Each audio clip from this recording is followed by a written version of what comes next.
Hi, folks. Welcome. Welcome to this webinar about GenAI and scholarly publishing. We're going to get started in a few moments. If you want to say hello in the chat, tell us where you are and what the weather is. The weather in Dublin is grey, but not raining. So that is something. There is some positive. So we're delighted to have you here. We have a brilliant webinar lined up with a lot of speakers. So hopefully I can keep an eye on time. I'll do my best. Just to let you know that go ahead and say hi in the chat. But if you have questions during the session, feel free to put them in the chat or the Q&A box, whatever you fancy. I don't really mind. And we're going to get cracking now in a sec. Carlos, I think I have a few announcements I have to make or something. Do you want to knock through those slides there? Oh yeah, so while we're here, the Eden Annual Conference is taking place in Graz, 16th to 18th of June. The call for papers is open now with the deadline of March. I can't remember the date in March. What is it? What is it, Carlos? He's just figuring that out, but when we find out, we'll let you know the deadline. I think it's the middle of March.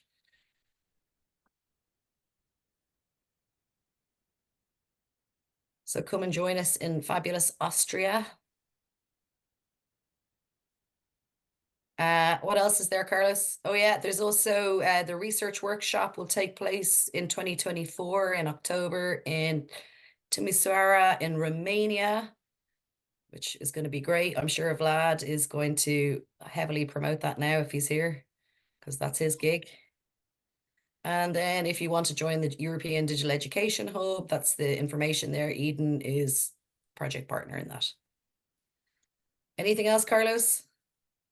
Oh, this is one of the sessions coming up from the Digital Education Hub that you're welcome to join. And I think that might be it. Is it, Carlos? Hooray, let me have a quick look at the chat now. I see lots of interaction, lots of countries. Brilliant.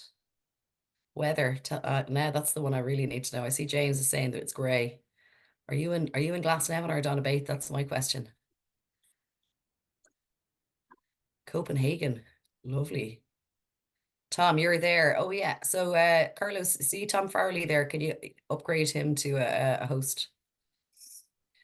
Great. So we'll get cracking now. So as mentioned in the information about today's session, we're here with a large group of authors and editors from the Irish Journal of Technology Enhanced Learning, which has a recent special issue on the area of Gen AI. What was very different about this special issue, which came out in December, was that authors were permitted to use Gen AI as part of the research and writing process. So I'm going to ask Dr. Lee Wolf to tell us a bit about this special issue. She was lead editor for it. Over to you, Lee. Thank you, Orna. And I just posted a link to the special issue in the chat. And as the authors present, I'll post their articles as well. For those who might not be familiar with our journal, it's a Diamond Open Access journal. So it's free to publish and submit. And we, as an editorial team, we're thinking about doing some sort of special issue around AI and thinking about what type of call we might want to put together. And I think it was Tom who sort of jokingly said, well, we should just have AI write all of the articles. And then as we were chatting a bit more, we said, well, maybe there's something to that. And what resulted was what we hope is a learning issue for everyone involved, for the authors who were able to submit and for those that interact as readers of the journal. We know, as all of us are in roles in education, either as educational developers or working with faculty and teachers, that there's a wide spectrum of literacy around artificial intelligence and fear around artificial intelligence or embracing artificial intelligence. So what we were hoping to do in this issue is sort of present that entire spectrum and give opportunities to play in the open. So a lot of the discussions around AI happen, in faculty meetings or one-to-one over coffee, and this element of play or trying things out is often hidden, and there's so much learning that can happen in that. So the other aspect of the special issue that was really important was the timeliness, and something we want to thank all of the authors who are here with us today, and the reviewers as well, who helped make this process so speedy. From the date the call was published to the date the issue went live was 81 days. And technically it was 80 days. As authors know, we had, we posted things the night before just to make sure we had all of our boxes ticked, so to speak, in getting that issue out. And one of the things that helped with that was the sort of templated nature of this issue. So you'll see every single article follows the same pattern of an introduction with transparency around prompts and things that were used, type of AI, the article that was generated by AI, and then a reflection. So 20 articles appear in the special issue. 8 countries are represented, and there were a multitude of AI technologies used, with the primary one being ChatGPT 3.5 at the time, which is the quote unquote free version. A handful of people experimented with the subscription-based service. We had 2 book reviews that were that used Claude AI, which was very fascinating as well. And ultimately, the key points, the key questions we were trying to answer in this issue were: what does AI really know about technology enhanced learning? What happens when you go all in with AI?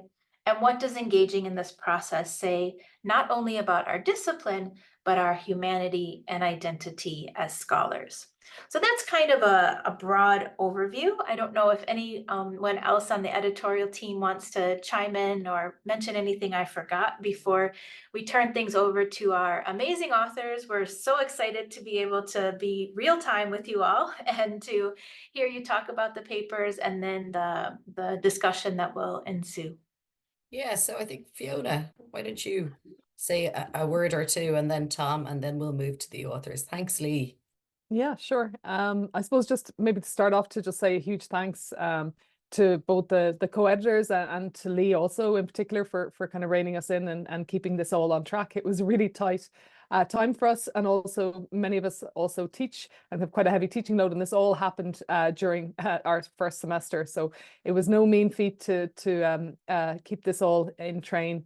The journal itself, it's been around for quite some time, and as Lee mentioned, the same at the call, the intention was around the openness and allowing authors to benefit from open publication. And the idea as well, in particular for the journal, is having this space for practitioner research. That's been kind of a key aim for the journal since its inception, and having this kind of interdisciplinary space for kind of scholarship and then promoting research in the Irish educational technology community. So up to this point, a lot of our concerns as editors have around the peer review process and ensuring ethical guidelines, publishing standards are adhered to.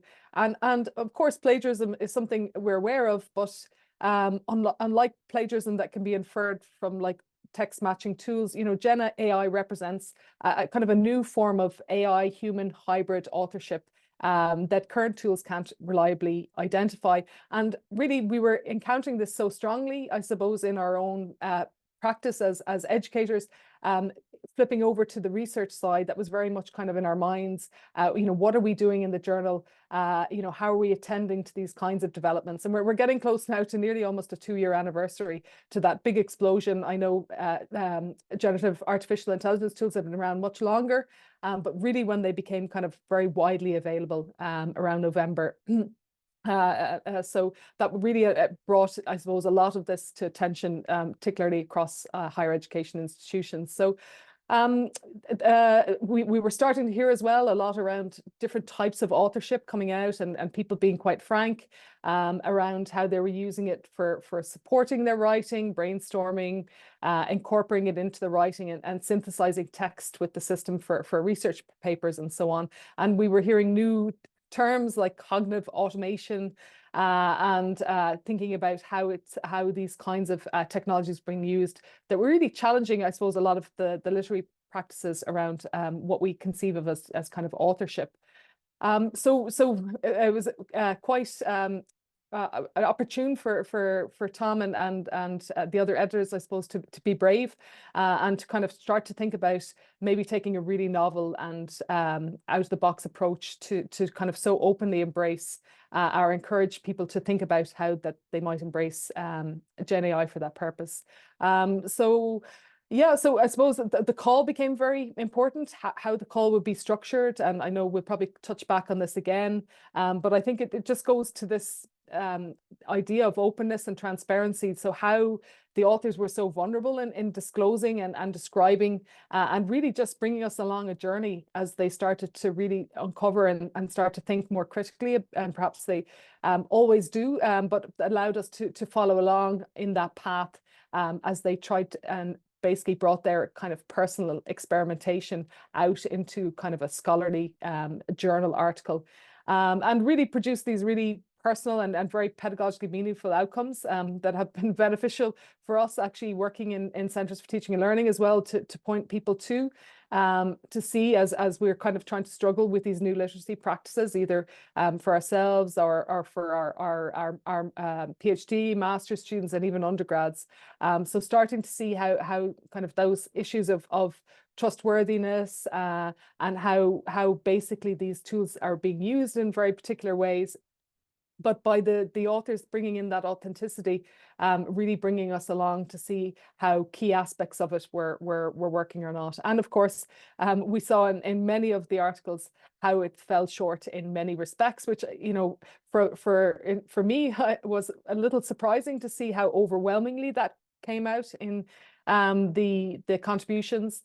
And as we kind of move forward in the journal, we really need to start tending to how we're thinking around you know, how much and how integrated GenAI is becoming into writing, and how it's supporting work in various ways, and really trying to think about that disclosure and description, and how that might be part maybe perhaps of authorship going forward.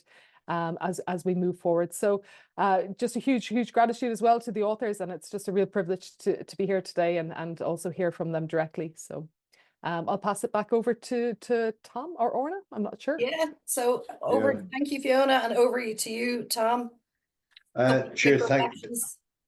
Yeah, hopefully I'm back on track. The joys of living in the Atlantic coast with post storm weathers, and anyway.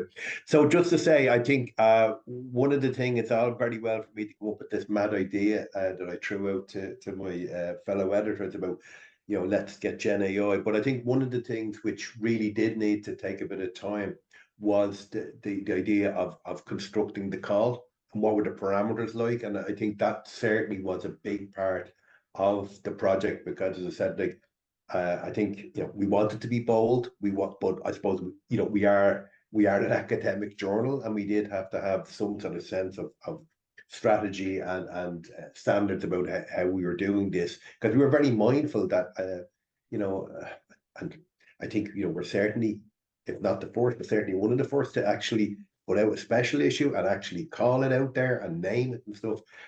You know, big fan of Sarah Eaton in Calgary, and I think, you know, she talks about this idea of the post-plagiarism age, and I do agree, because hitherto we've had a fairly you know, settled understanding of, you know, what did plagiarism mean and what did authorship mean.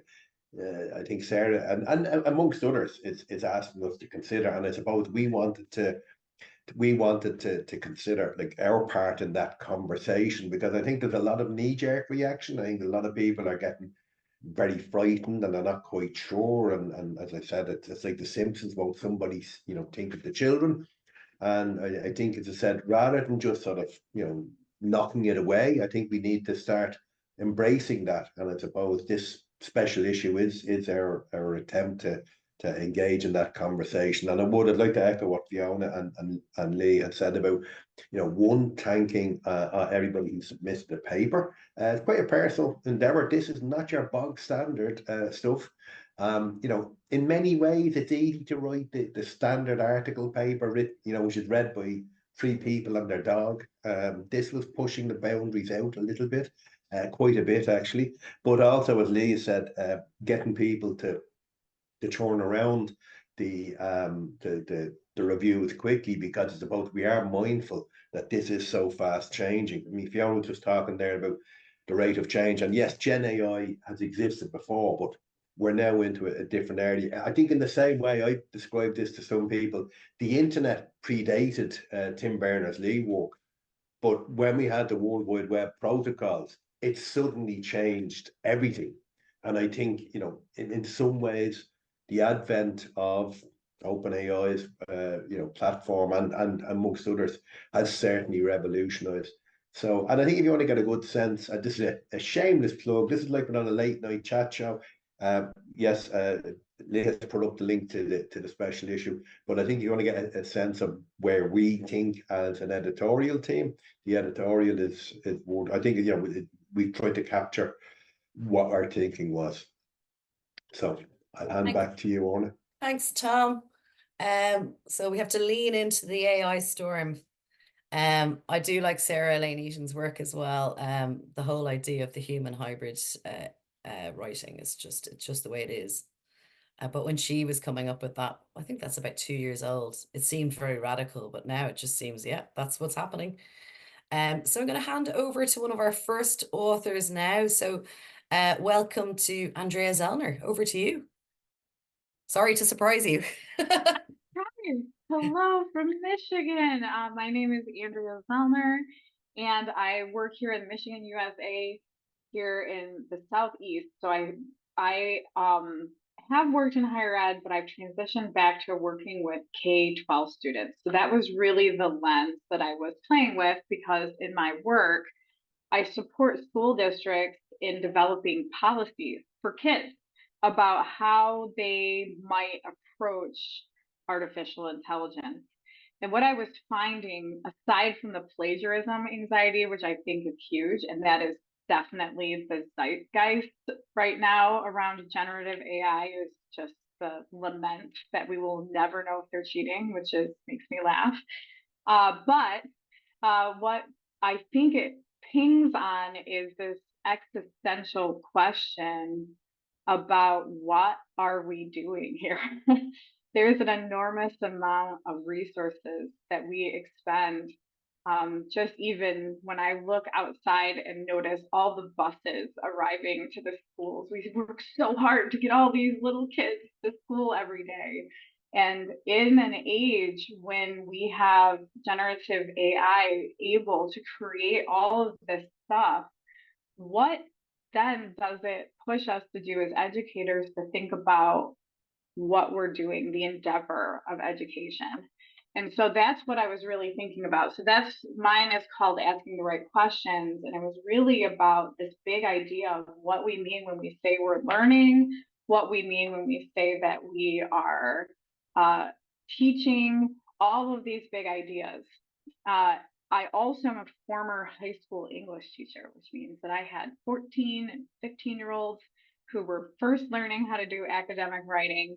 That's where I began my career, and I still firmly love talking about writing. So shout out if you want to join me in thinking about writing a little bit more. And it really struck me, and I wrote about this in my critical reflection, how working with the AI felt so similar to coaxing a beginning writer into an academic space. Their ideas were there. There were stances all over it, but there was no evidence, there was no warrant. It was able to slap some really old citations on there. We've come so far in our understanding of teaching and learning, and it really named a lot of the foundational work that you would expect in your preliminary exams in grad school, but nothing recent. And it just really struck me I also was playing around with multiple different ways to interact with generative AI, all the way from open source free platforms all the way to I paid 1 month of ChatGPT 4 because I just wanted to see what I could do. And that was really interesting too, to see the range of outputs that I got, and also the lack of variability in the ideas it gave me. It was very, I'm just gonna say it was boring. It was quite boring. And I like reading academic literature. I, obviously went to grad school, so I've read a lot of it. And I've read a lot of ninth grade English papers. And I will say the most boring thing I've ever read is the stuff that's coming out of these generative AIs. It drives me crazy. So I think that there's something about this big existential question around, yes, it can do these amazing things, and like good robot, we also demand more of each other. And I think that there's something about that. I don't know that I have any answers. I just have a ton more questions. My next question is really, I had the opportunity to talk about this paper with some 8th graders. I had teachers and grown-ups and PhDs in the room too, but I had 8th graders in the room, and we used a site called Now Comments that has AI thinking partners, which is really just a prompting support for kids. So everybody responded to parts of the paper, and then they used an AI thinking partner to further their responses. So I had AI responding to my AI paper, which was just the most insane thing I've ever done. And we talked about what that experience was like to look at that AI writing, and the difference between the human responses and the AI responses there. So my curiosity is around how students are feeling with these AI feedback, because if there's some humanness that we crave in these interactions, how are students now responding to that feedback? And given that my own personal research around writing and peer feedback has shown that really a lot of the work of writing more proficiently has to do with giving feedback rather than receiving feedback. There's a lot of metacognitive things that are happening, and yet most of the conversation is like, oh, look, all this personalized learning you can have and kids can write. So if you want to do that research study with me, let me know, because I don't work in higher ed, and so I usually need a higher ed partner to get something published. So shout me out, okay? That's all I got. Thank you. Thanks, Andrea. I find children often have very interesting perspectives on technology. I've been showing my own children quite a bit about AI, and early on, one of my daughters had the most interesting discussion with ChatGPT. She just asked such good questions. I find they have this unvarnished way of thinking. But we built a few chatbots as well. We built a hamster chatbot, which was very funny. So it answers in the These style of a 8th hamster. graders made a Bob Ross chatbot, and that's what they used on my paper. So Bob Ross actually was telling me about the happy little trees on my paper. It's very hilarious. Yeah, good times. Okay, thanks, Andrea. That was very interesting. I'm going to call Abby next. Abby, do you want to share some of your thoughts? If you have slides, you can share slides. It's totally up to you.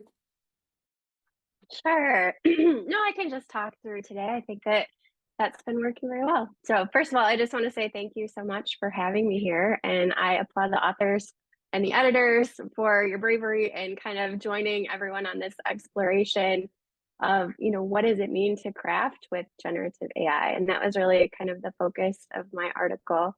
I'm a lecturer in the Master of Science in Administration program at Central Michigan University. So I'm also joining you from Michigan today. And I wanted to just kind of chat with you about what it was like crafting this article. This is a completely new experience to try to have a machine kind of serve as the co-author. So that was kind of what was an eye-opening experience for me. The title of my article was Leveraging ChatGPT for Rethinking Plagiarism, Digital Literacy, and the Ethics of Co-Authorship in Higher Education. And it was a position paper and comparative critical reflection of composing processes. So I also have a background in writing pedagogy and was really interested in what does co-authorship look like in the age of generative AI, and how does co-authorship change when we use large language model based AI tools to help us compose a piece of writing. So that was kind of my catalyst for exploration in writing the position paper. I had done some work with AI previously as well. So I've actually been using it in my courses. So I've been teaching my graduate students to use generative AI for obtaining sort of peer simulated feedback on their writing assignments. So we've been using it and I've been teaching them to use it. And I believe very strongly that it's a very important digital literacy skill. I think we're kind of in this unique space right now where we're trying to get move beyond discussions of plagiarism and cheating, and instead of looking at sort of the punitive and mandates of not using generative AI within scholarship, to how do we co-author with this responsibly and ethically. So that was kind of what I was trying to explore and have ChatGPT 3.5 explore with me in my position paper. The process of writing was, I will echo Andrea's sentiments, it was a little bit frustrating to try to coach the machine to write the entirety of the paper. I started with one very detailed prompt that incorporated some of the prompt that was included in the call for papers. And then it was very iterative back and forth, just trying to get it to build out the article in a cohesive and coherent way with fully developed ideas. So I used ChatGPT 3.5 just because I kind of wanted to see what is that open access version look like and what is it capable of. And what I found is it can do a lot. It is impressive, but there are distinct limitations. That level of frustration grew as the length of the paper grew. So as we got closer to the word count and closer to incorporating all of the ideas that I was hoping the position paper would incorporate, it kind of started to peter out at the end. I never did get it to fully flesh out the recommendations. There's still kind of a list of ideas. It has all of the references are complete hallucinations. They look fine, they sound fine, but they don't exist. So lots of things about it there's some critical shortcomings, but I think overall it does give you something to think about and talk about. And writing the reflection was kind of the really fun piece of this for me. So I really kind of leaned into that scholarly playfulness. And so when I composed the position paper, I used ChatGPT 3.5 fully as the call for papers had suggested. And then the introduction of the article, I ended up kind of dictating it into my phone. After a run one morning, I was just thinking about it and dictated that and then typed it up later. And then I actually wrote the reflection piece longhand on a legal pad. So whenever I'm trying to figure something out, there's something about that connection to the paper and pen on the page, and the reflection piece came out in that way. And what I found is that there are some real differences in these different composing processes, whether we're using an LLM-based tool or whether we're using our own, our own hands to type, or our own mind, or write by hand. But still, the essential piece of all of this, at least what I walked away with, is how essential the human element is to the composing process. I think in the reflection piece I wrote, nothing changed about the composing process, but everything changed when using the generative AI tool. And I think that that's so true. But what I really walked away with is the essential element of having a human override, of having that guiding hand to shape their writing alongside the machine. Because that's where we are in this space, and that really illuminated it very clearly in using those different composing processes to write this piece. Thank you. Thanks, Abby. I like that human override. That's I like the way that sounds. Yeah.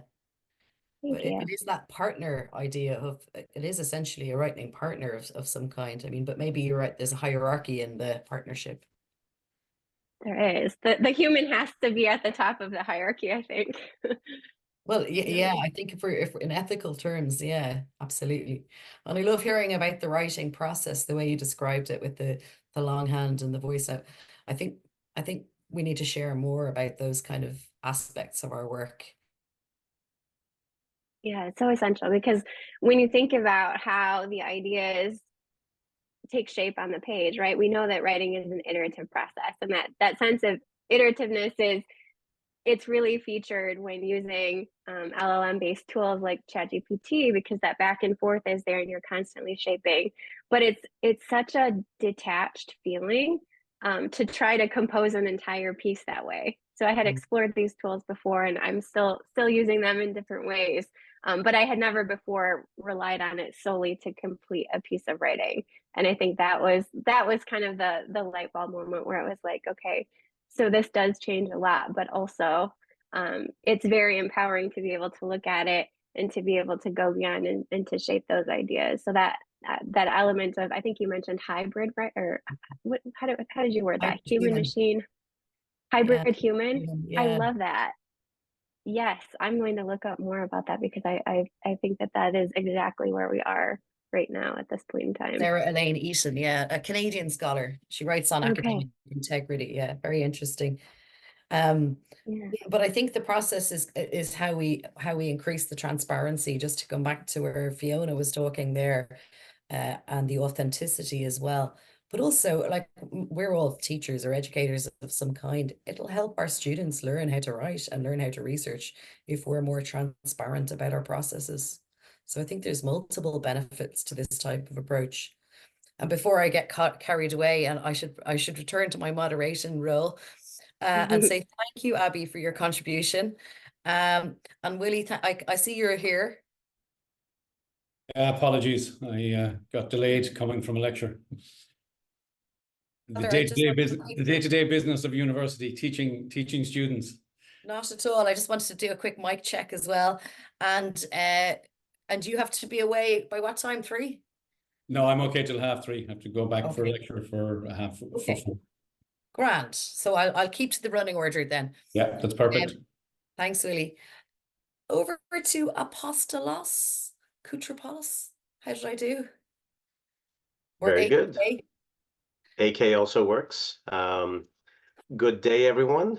My name is Apostolos Koutropoulos. Most people call me AK, so feel free to call me AK. I'm coming to you today from Salem, Massachusetts, and I work for the University of Massachusetts in Boston. The article that I wrote is called Scrutinizing the Synthetic Syllabus, and it's a tip of the hat to Emily Bender, who describes the output created by LLMs as synthetic media, synthetic text, synthetic images. And I wanted to capture that element that something created as a syllabus by an LLM is not necessarily human created. So I started this process by looking at what was happening in conferences around March through July of 2023, teaching and learning conferences. How do we use these new tools in our practice? And a common theme that I picked up from fellow instructional designers is that we could use potentially these tools to create a syllabus for our courses. Let's think of a scenario where we're just being handed a course. It's 3 days to the semester. We need to get stuff into the learning management system, VLE, ASAP. What do we do?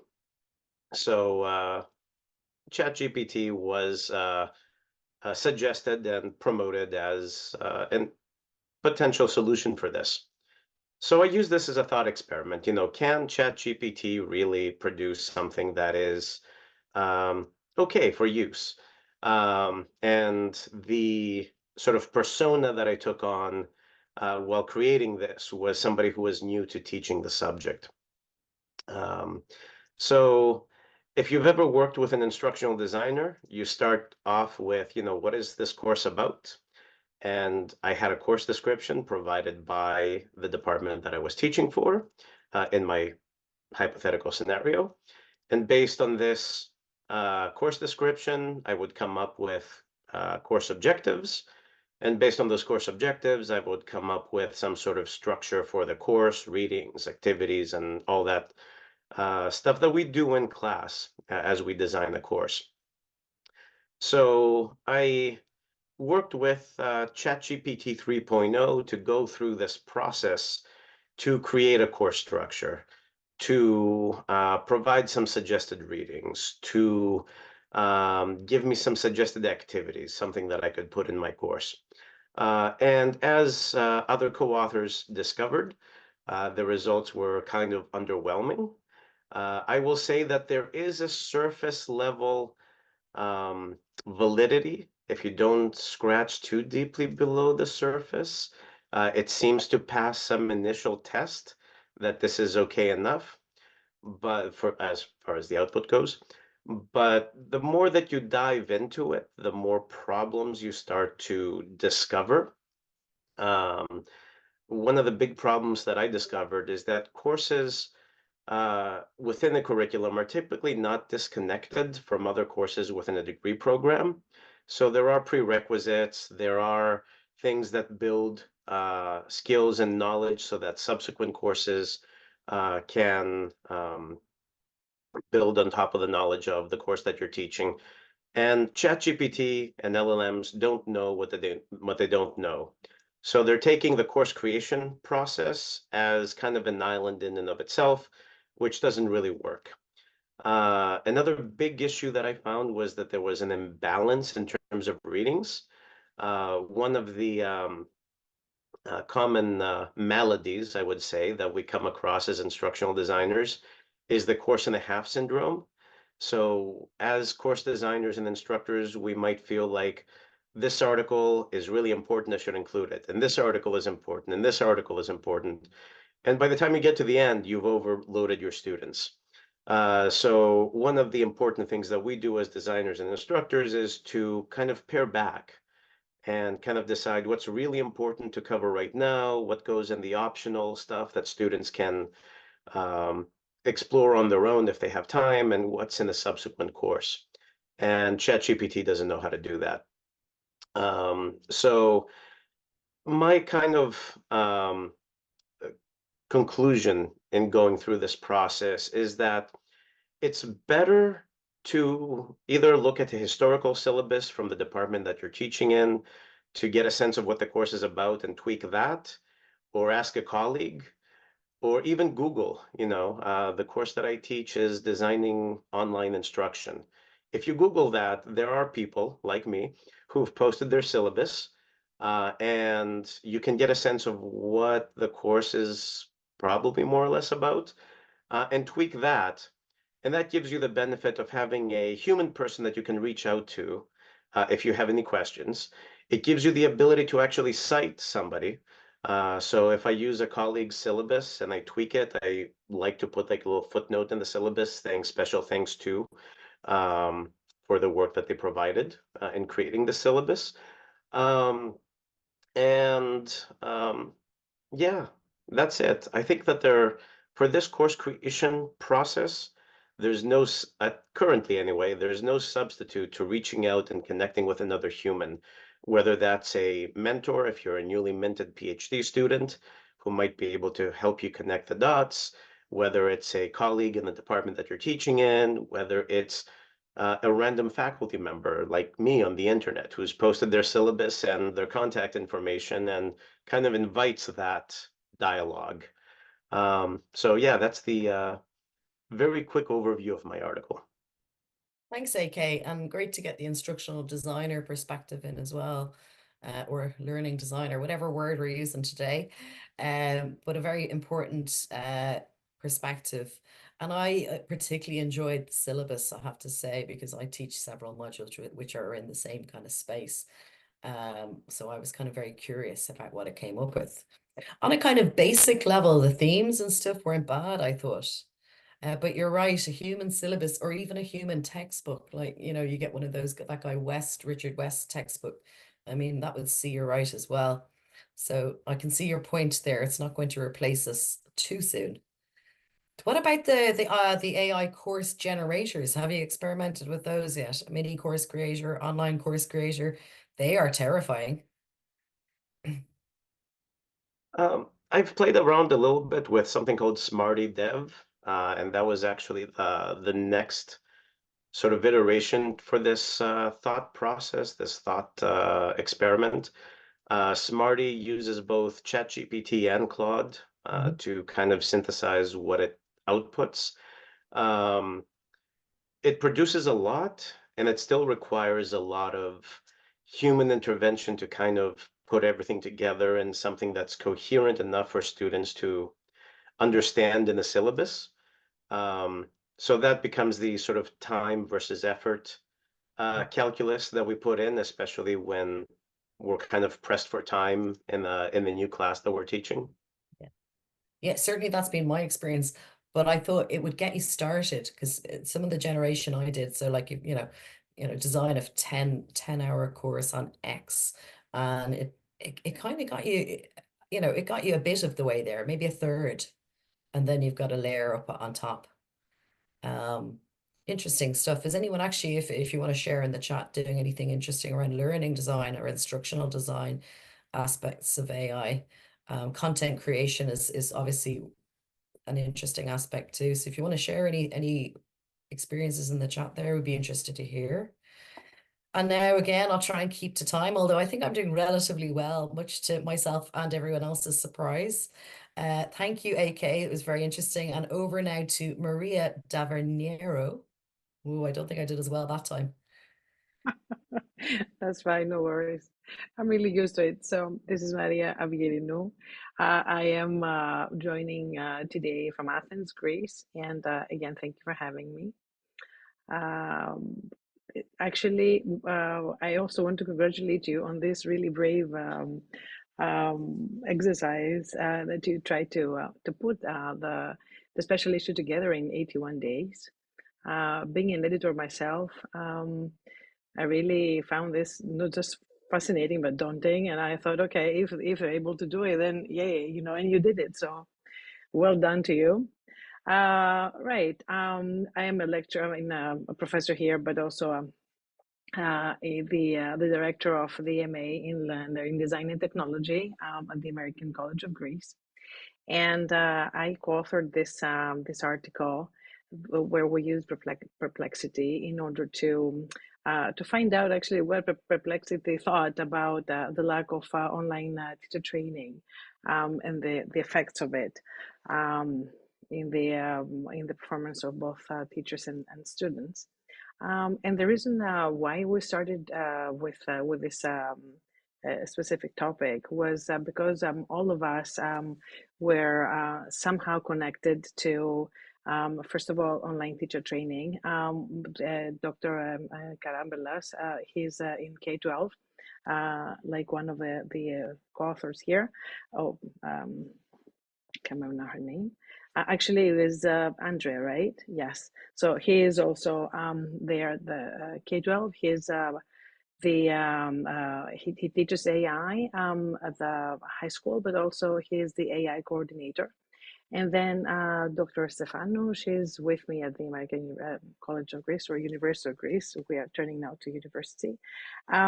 So she's an information systems professor, and she's also using has actually an interest in AI because she's trying to teach her students about it and with it.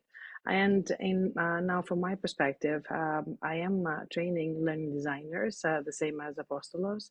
And the thing is that I really wanted to kind of, get a feel of this strange animal before I'm able to train my students on it, how they can use it, what are the pitfalls, what are the risks, what are the different things they need to consider actually while using it, because I'm sure you've seen that there is a ton of material, especially on LinkedIn, with respect to learning design and how and where it kind of overlaps with AI, how useful it is for learning designers, but also, what are the different kind of risks that one can take.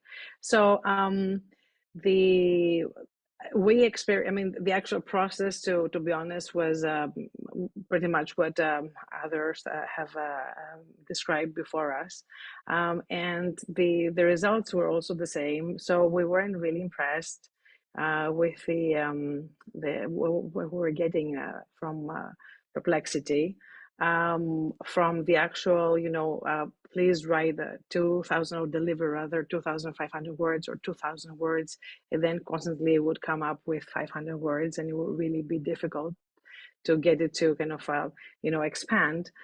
So from that kind of practical aspect all the way to having, of course, all those hallucinations, those references that didn't exist, or the references that would come mainly from the COVID era, as opposed to getting sources from and actually seminal work, like even people that are the creators of the COI model. They wouldn't really appear in Perplexity. And of course, it was really good in terms of synthesizing the kind of sources and giving really quickly the kind of highlights of whatever source it had considered. We didn't use the paid version of Perplexity. We didn't use Copilot either. And we did that deliberately because we wanted to see what everybody who, actually the majority of people who donated don't need to use it in a very specific ways, then they wouldn't get the subscription, and therefore we thought our students wouldn't use a subscription either. So it was a good experiment because it totally got our feet wet through this the entire exercise. Although it was really very quick in and out. I'm very happy that I'm able now to share the paper with my students, and also use versions of the template that you have used with my students and in some of the weekly activities. And it's really interesting for them to see, how they can use Perplexity or any other or ChatGPT 3 and so on, any other of those GenAI tools to co-author, to also be mindful of the problems that this may generate. So all in all, I would say it is a very from the actual participation in this experiment, it was very positive, very constructive on all for all of us, and it did give us a kind of better hang on where this animal is at the time. Now, things have kind of, it feels like it's been like ages ago since that happened, and of course so many things have developed. That's it from me. I don't know if you have any question or any comment or. Thanks, Maria. There's loads of interaction in the chat, but what I think we might do is hear from Willie, and then we can go to discussion. We have plenty of time. So thanks very much. I haven't played around with Perplexity too much, so it's interesting to hear about it again, a different tool amongst a sea of tools. I just look at that website every few days. There's an AI for that to see what's new, because it's just like you can't keep up. Sure. Yeah. I see a few people talk. Yes, we have acknowledged this. I was wondering, it's a regional thing. I hadn't heard of Perplexity until I was overworking in Canada last year. I had never heard of, so I'd actually be interested to see, is there a mapping of, is there different tools around the countries and regions? Just a thought. Yeah, is there a regional? I do think there's a linguistic difference too, because I'm doing a bit of work with the colleague around Irish, or Gaeilge as we call it, and looking at minority languages, and the data sets, certainly in OpenAI's tools, are quite underdeveloped in the area of Irish, which would be a very minority language. So there's definitely maybe a regional and possibly a language aspect. Yeah. There's some interesting comments going on here as well in the chat. Bing wasn't, the regional differences, and also I suppose it depends on what your university's policies and stuff are about whether they'll turn certain tools on and off, and there's that aspect too. Claude is not available in Ireland. I've been using Claude through Bing, Lee. Sorry, through Poe, Poe. So I've been using Claude through that. That gets around a lot of the limits.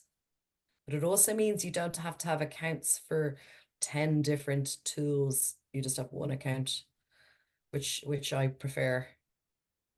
Now, our final author is Willie Golden. Over to you, Willie. Welcome. Thank you very much, and thank you for giving me the chance. Again, I just want to congratulate the editors for the bravery of this edition. When I saw the call, I just thought this is so brilliant, such a great opportunity. I've been, I wouldn't say struggling, but wondering how am I going to teach a generative AI and all about it to 500 first-year business students. So that was the kind of mindset and frame I was coming in. I've been tracking ChatGPT since it came out. But basically what the paper is about asking, I asked ChatGPT 2 questions. I asked it to explain how it comes up with the answer to the questions posed. And I asked that question of ChatGPT 3.5 in February.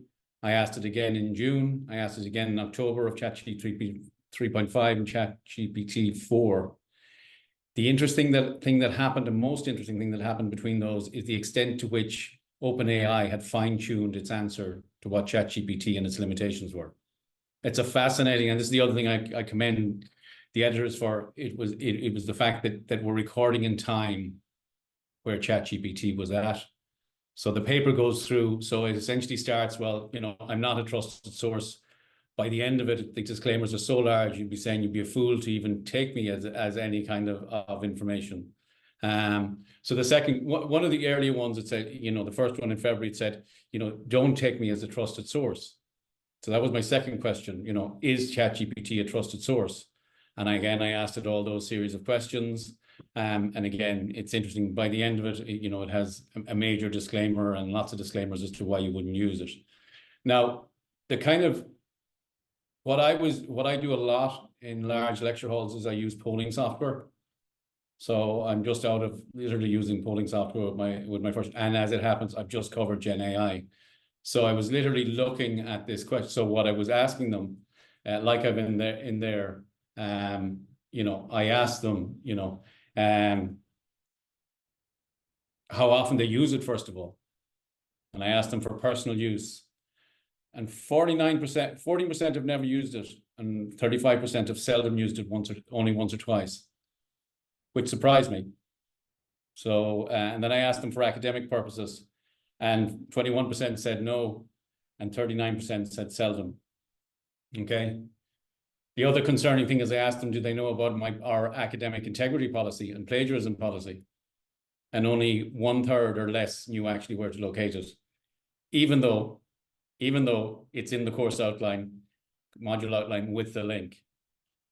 So what I wanted to do is get an understanding of where they were, you know, I wanted on record so that thinking about the lecture, how would I ask the students?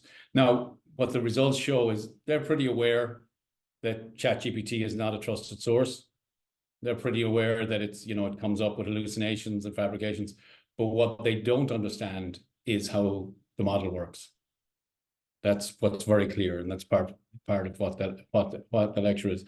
So for me, it was a huge opportunity to record on record what I was already thinking and what I'd already actually, you know, done and thought about and presented in an earlier draft in a conference. So very grateful for it. I think it's, to me, I would see it as a resource that people are kind of looking for. How do you explain ChatGPT and what it is? Those two questions. And I think you also have it historically over time. And what the paper does is it takes the output of that historically over time. So you can literally see how it has changed. And ultimately, my conclusion is ChatGPT has spent a lot of time fine-tuning what it says about itself, so that it essentially does not have any problems. The one I like most is when you asked it for references now, it tells you that it made them up. It has a disclaimer at the bottom that these are fictional references and I've made them up. Okay, so it was fun writing the paper, and thank you for the opportunity. Thanks, Willie. Your data there about the students not knowing how to find the plagiarism policy or even knowing where it was does not surprise me. The concern I have is if they don't know that, they don't know whether where they fall within ChatGPT and generative AI and its use and its non-use. Yeah. So there was an interesting question I asked them. You know, do they know other students were using generative AI to help write with assignments? And essentially 70% strongly agreed that that's what was happening. Yeah. So, and are they concerned about it? 49% are concerned about it. Oh, so yeah. The lecture today was asking them, why is the difference between those two? So why does 70% know? And why are 49% only concerned? And I haven't seen the data yet, but a lot of them are still thinking it doesn't work. They have a very narrow view of what its impact is. So I think it goes back to the argument on digital natives, which we've all know is a myth, but there's a danger here, we think, because they're young, they have a better ability to analyze and understand this technology. They're very, very poor at it and don't engage in it. It's a general trait. I think, though, the kind of conversations, though, those questions generated are the conversations we need to have with our students. Also, it's good crack to ask them what they think academic integrity means, because they haven't a clue about it. Well, certainly in my experience, they often can't give you a definition. So thanks, Willie, and some nice comments and coming through in the chat. So now we have time for chat questions. I think someone has had their hand up for a really long time. So I think Yanis. So if you want to put questions in the chat, or you can come in by mic if you want. That's possible, Carlos, isn't it? I don't think it's possible. It's a webinar, so it's we're in a webinar. Okay, so we cannot do that. So put your questions in the chat. Apologies for that. Yeah, webinar doesn't like people to participate. Zoom webinar. So questions in the chat. And I might just scan back through the chat and see if there's any anyone else wants to do the same. If there's anything that's jumping out that you'd like to chat about more. There is an awful lot of interaction. I put in a few of my chat bots if you want to talk to them. Swifties for Eva and a hamster one. The Swifty bot needs more training. But what I did was I think I took an 80-page Wikipedia page on Taylor Swift and a lot of other mad stuff off the internet and just fed it into SwiftyBot. But so that one was powered by Claude. Extremely easy. Poe is very easy. Willie, okay, you've got a disclaimer, so you're using 4, okay. Co-learn. Okay, questions, comments? Anyone on the panel want to come in with any thoughts or?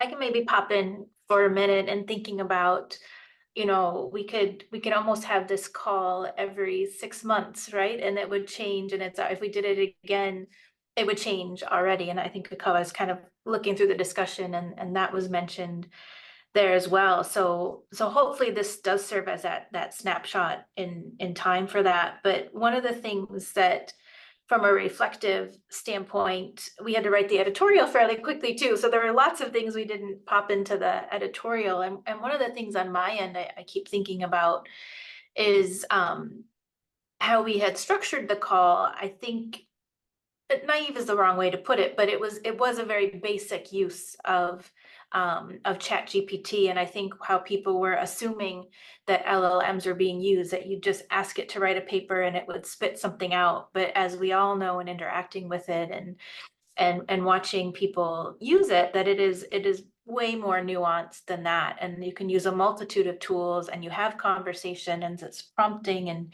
your own thinking through conversation. So I think it'd be, you know, it's interesting for me to consider and think about as I share this with others here, and how they're reimagining their own assessments around that, the literacies of prompting and questioning, which I think we all do or we want students to do, we want each other to do, LLMs or not. So that sort of surfacing of the process, I think, is an interesting angle on this. And I know that the plagiarism issue always comes up, and I saw it come up in one of the questions there as well. And that was an issue before ChatGPT, right? It's going to be there no matter what. And the biggest fear for me is the weaponization around plagiarism and how we're feeding the models and things like that. So I don't have any easy answers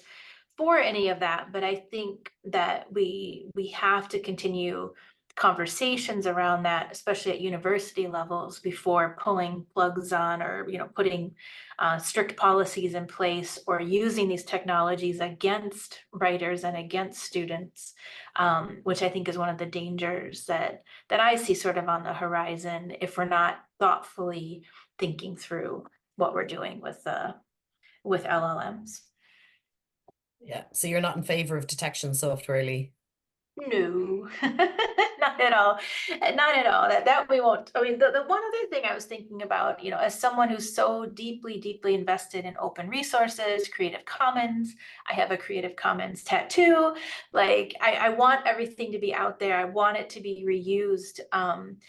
But how does AI play into that? And actually, Creative Commons, I don't know if anyone has seen it, does have, because they're awesome and ahead of the game on things, they do have a nice statement I'll put in here around CC licenses and how those interact with AI. And all of the licenses I have had been for non-commercial purposes, but how can you check that now with the volume of data that we're feeding to machines? So lots of food for thought there too, when it comes to reusing and recycling. I have to check out the Creative Commons tattoo. I haven't seen that yet. Not my fault, so it's in a place where I can show other people. Okay, well, next time I see you in the reels, I'll be looking. But yeah, I've been interested in that interaction with open as well, and what it's going to do to the open movement. Paul Stacey wrote a very interesting blog in about November or December, looking at some of the issues around open. And he found that in OpenAI's ChatGPT 3.5, 70% of the data was drawing on Wikipedia. So if we're there publishing our material openly, which I also really believe in, then it gets fed into a large language model, or breaks copyright altogether. I know the New York Times and I think the Guardian have court cases at the moment. It's completely undermining copyright. Artists, even the image generation, that's drawing off all those Google image databases of artists' image. It could have very serious implications for creators. So somebody else has a Creative Commons tattoo. You've got a buddy. There are millions of questions in the chat. So many I can't even pick one. So if anyone in the panel wants to pick a question and answer it. I just said, my apologies. I have to go 46 minutes drive up the road from Andrea after to give a talk in the University of Windsor. I thought it was 3 o'clock their time, which meant 8 o'clock. No, they meant 10 o'clock this morning and 3 o'clock now. So everybody in Michigan, I'll see you just across the river. I'll be in Windsor. God You'll bless be there everybody. in a moment. Bye in a moment. Good luck to you, Tom. Thanks. Bye-bye. So panelists, have a look through the chat. There's millions of questions. A lot of them are future focused. Sinead, I saw a good one from you there about how do you actually create resources for people because they're out of date like 10 seconds later. I have my thoughts on that is don't focus on the tools, focus on the skills and the mindsets and the critical thinking, because a lot of this is about critical ethical thinking, source quality. Like a lot of these are like academic skills, and conversations around academic integrity, plagiarism. What do these terms mean? What does it look like? What is the current policy on this? And what happens if somebody uses a tool? Is it authorized? Is it unauthorized? So I think that's certainly where I am looking at. There's some very nice research about developing competencies and skills. So I work a lot with student teachers. So from a teacher educator, point of view. I can throw those references in the chat in a moment. But that's kind of my thinking, because I have the same thing. I have a project in this area too, and literally you cannot keep up. So there's no point in focusing on the tools, because in a way, if even just hearing everyone's account of the different tools, they're all quite similar. Nuanced differences, but really similar enough. So I don't know, does anyone else want? There's a related question in the chat. What do we need to know at all in the future for future skills? I think that ties to that. Yeah, Abby, so I want to make a push. I just dropped in the chat the blueprint for the AI Bill of Rights for Education as a sneak preview from Critical AI. So if you have not seen that, to me, that really gets to a lot of the nuances of what we're talking about beyond how to use them, because what's become clear to me with all of these tools is that they're making them sort of human proof. So you don't really need to know how to prompt, because what they're selling us is the ability to prompt, really. So when you look at this, like a middle person in between the human prompting and then the model. But that blueprint, what I love about it is it talks about teacher and instructor use of AI. And that part of our ethical use is letting students know when they're being evaluated with AI. And with all these personalized learning systems embedding AI tools into, if you didn't know, you won't know. If you're not literate in what these things mean, you're not going to know. And I have a very strong concern and a suspicion. Okay, I would bet that there are students right now writing papers with AI that are then evaluated with AI, and no humans are involved with that, because we have for so long made learning into a compliance activity. And I'm just concerned with your product. And anyone who's worked in writing pedagogy knows that really the work of writing happens in that iterative nature, just like Abby was really beautifully speaking to. And so to me, when I work with teachers who are like, I don't even know, I don't understand AI, they freak out, they got the big eyes, they're just talking about putting white text on their prompts so that when the kids copy paste it into ChatGPT, it has keywords. I mean, like crazy stuff. Has anyone heard that? Okay. But what they are not thinking about is privacy, ethics, the role of Creative Commons, the stuff we're talking about with Wikipedia. All of those things are way more important to talk about than how you prompt, because this is a money-making endeavor, and we're always going to be battling that in a way that is very difficult. And I just also want to thank the EU for being the charge that all the privacy policies updated since we wrote all of these, because of the EU getting involved in this. And that's what we really need, is these kind of voices saying, hey, what about privacy? What about ethics? And how do we signal where the humans are? Because that becomes really important. I love the radical direction you're taking, Andrea. It's fantastic. That's usually me. It's great. It's great someone else. But yeah, at the whole EU thing. Yeah, we're very lucky that they're so policy driven, and they have been quite forward thinking in the area of AI. In Ireland, we've actually been quite lucky as well. One of the big higher education bodies, the QQI, have taken a real leadership role as well.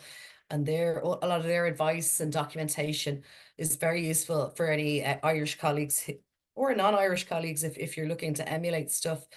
But it is around the skills, the critical thinking, privacy, and that's why I think it's important that we actually start developing our own LLMs as well. I was sitting beside someone at a conference in Waterford in December, and he was building his own LLM. And he was wanting it to be, open and transparent, and apparently there are many. He was telling me many people building LLMs, like at a small scale in universities, but also at bigger scale too. What's Mozilla doing, Andrea? I lost my mouse. Mozilla Foundation have been doing a lot of work around trying to make transparent what the models are doing. They have a great podcast called IRL, where they interviewed pioneers in large language models and talked about algorithmic bias and really tried to lift some of these really thorny issues, the sort of what I was talking about before, those existential questions of how is this working together? And so they've been really pushing on the tech companies here around, okay, so Bing now has basically OpenAI's model just right in there. And so we're all training their AI model, and what's happening here? So beyond, I think it's interesting to see how people are taking up the pushback on this, that sort of all of these things started happening without any attention to ethics. Like Google famously got rid of their ethics team around this. And so now how do we keep pushing on that conversation? Because it is, I think, more important than learning what buttons to push. The buttons always change. So I'm just going to make another plug. Check out IRL, check out Mozilla Foundation, sign some petitions, help us out here in the US because it'll never happen. We need you to update our privacy policies. Thank you very much, EU. Nice. Sinead, good on you. Could it read all of these policies? And you know what we could do is actually create a bot and give it all the policies, and then we could just ask it questions. But I could see Leah's like, eh. No, not necessarily. I think that, my own anxiety in interacting with this is that, metaphor of feeding the machine. And I appreciate the authors taking the risk of feeding the machine. And I had been extraordinarily hesitant to even sign up for any of the tools before, just, knowing the work of Audrey Waters and critical technology. All of this stuff is running through my mind, and it's running so fast, and there's so much money involved in this. And as people are saying in the chat, making money off of our work where we don't even know it, that it's that literacy aspect, that you can create closed system, you can benefit from these technologies, and you don't have to necessarily feed into the larger thing. But that takes understanding, that takes technology resources, it takes all of these other pieces of the puzzle and the literacies and understanding to know that that's even an option. So I've been very hesitant and trying in conversations that I'm in that seem to be a fire hose of here's all of these cool technologies, which we're not, I'm saying, doing in our chat here. It's making the transparency that we all on the call here have that other layer of criticality before we're even engaging and understanding. So it's that piece too. And one of the reasons, to bring it back to the special issue, that we wanted this to be a learning issue, so that people that don't want to engage or might not want to can help to build that literacy by seeing what others have done in stages as well. So there are ways for faculty who might be, or individuals might be resistant or also have that fear that I do, is that we're not excused from understanding everything around it. We might not have to engage with it ourselves, but there are resources out there for us to have an understanding, and we can take a stance whether or not we want to engage or not.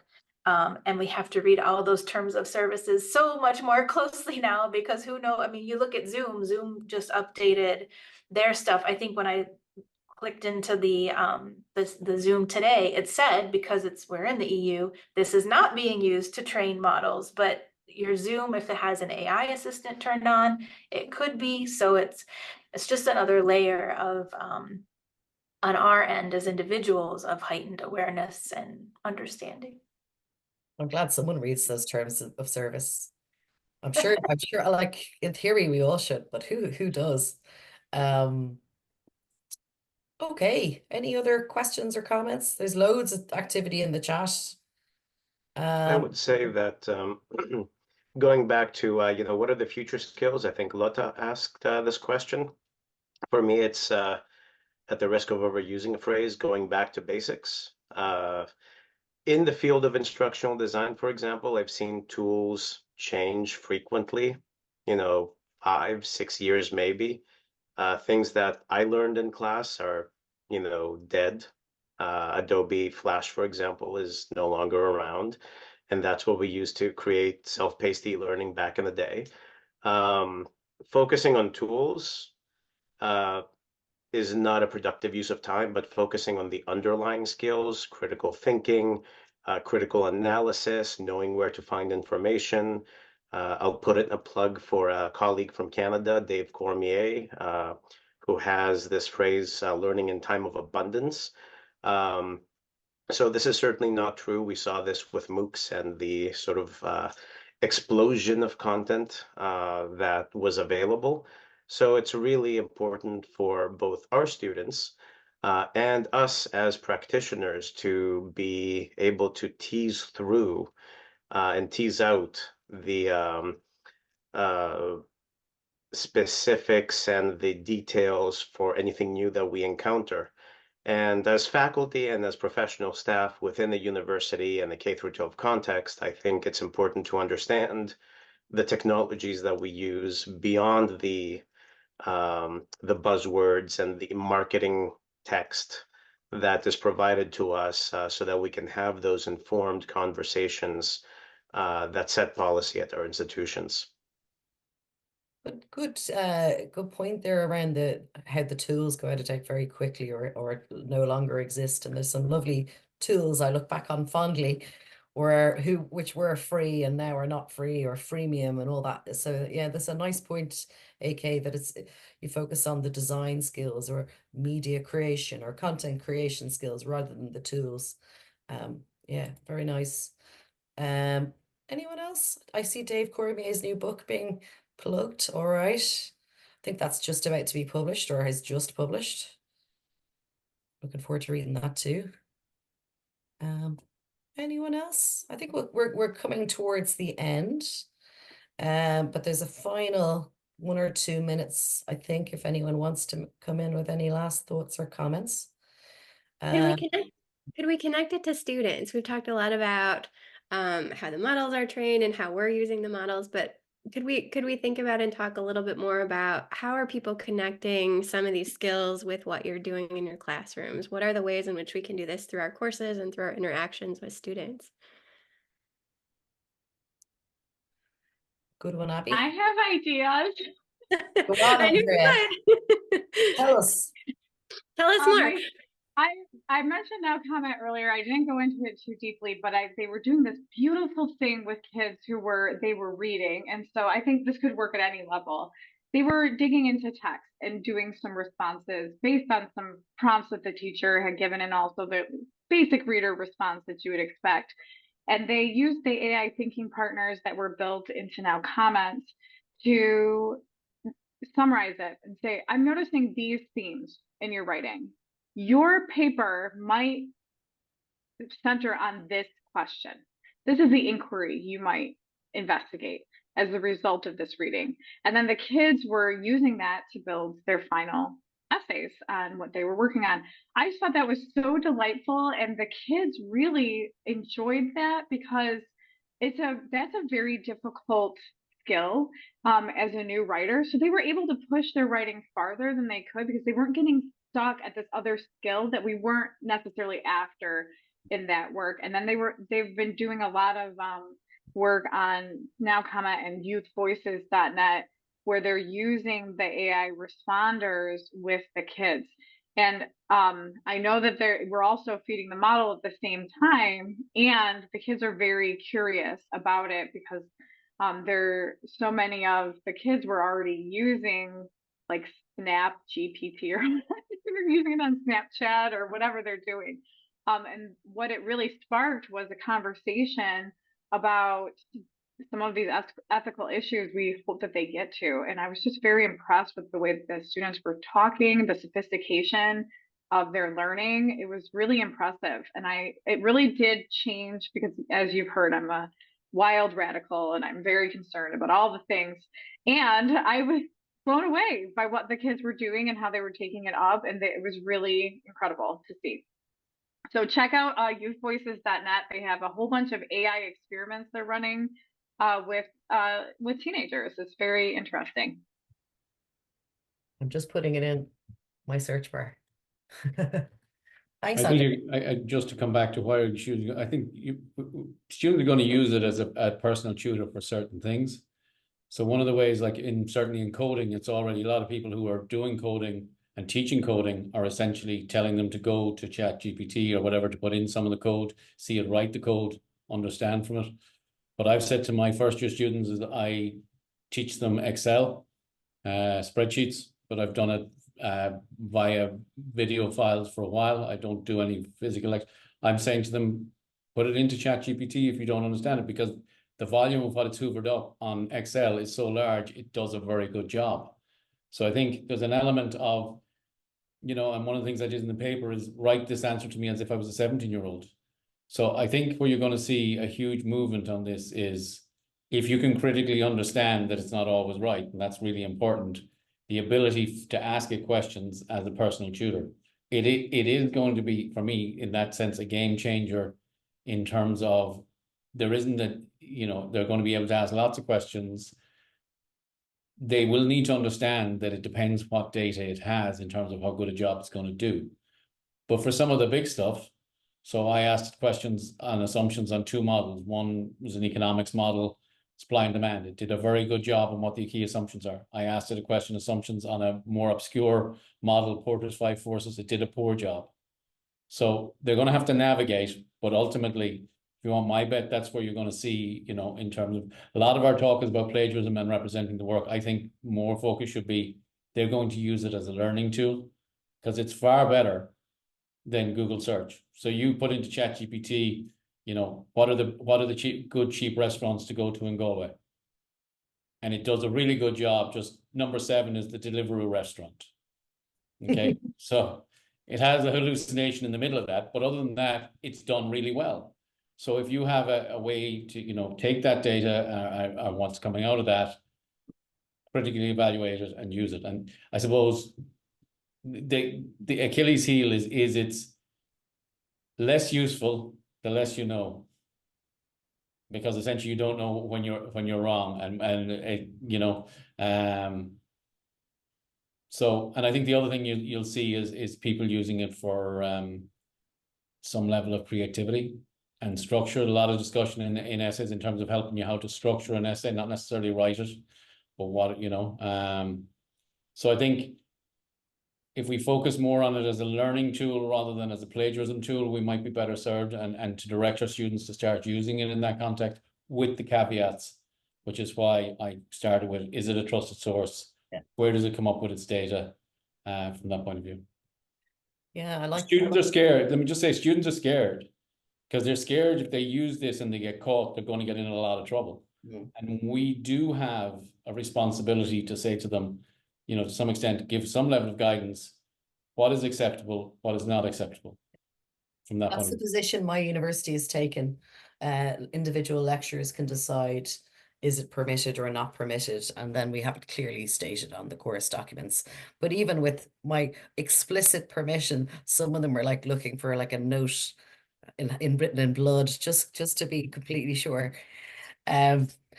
So thank you, Willie. That was very interesting. I think I'm going to bring the session to a close. My huge thanks to all our presenters, the authors and editors of the IJTEL, and thank you for all the participants. Fantastic participation there.